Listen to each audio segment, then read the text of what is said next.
Good afternoon, I'm Jodie Gill and this is your Midday News Fix for Monday the 6th of July. The Waitaki district has been drenched by more than double the average July rainfall overnight. It's declared a state of emergency with about 20 Oamaru households evacuated overnight and about 40 weather-related emergency calls. Met Service says 100 millimetres fell last night against Oamaru's monthly average of about 40. Waitaki Mayor Mel Tavendale says people are frustrated. They didn't feel prepared for the scale of flooding. Our main stormwater area was opened up yesterday to make sure we were ready, but you can only do so much. Our stormwater systems are just not prepared for that level of rainfall in one time. It's not clear if Friday's visit by India's Prime Minister will produce any new announcements. Narendra Modi is coming for one day, the first visit from an Indian leader in 40 years. He'll hold bilateral talks with Chris Luxon, meet business leaders and attend an Indian-New Zealand community event. Chris Luxon says it's too early to say when they'll turn off the tap on government fuel support. The Prime Minister says 91 is consistently costing less than $3 a litre now in many places, but he says that alone isn't enough. MB do a regionally weighted averaged fuel price across the country for the temporary timely targeted support. It's got to be 4 weeks, consecutive weeks under $3.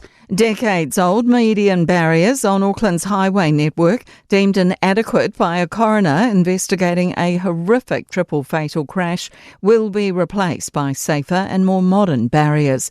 But they will remain in other parts of the country and only be replaced when they can no longer be repaired and as funding allows. A truck blew a tyre and ploughed through the barrier on State Highway 1 between Bombay and Ramarama before slamming into a van in August 2024.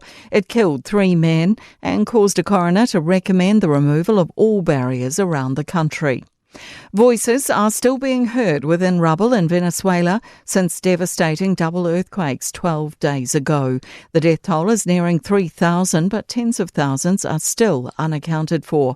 Conditions for Venezuelans are dire, with people sleeping in makeshift shelters or outside. Canadian news outlet CBC News, Jorge Barrera, is in one of the hardest hit areas. There's just people reporting that they've heard voices and they want search and rescue teams to come here and scan, but next to them there's this work happening that could topple this building. In sport, Norway's reached the Football World Cup quarter-finals for the first time, eliminating 5-time champions Brazil 2-1 in the round of 16.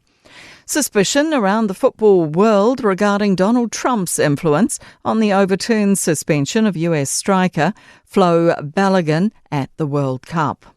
Women's tennis number 1, Aryna Sabalenka, has been sent packing in the 4th round of Wimbledon, beaten in straight sets by Japan's Naomi Osaka.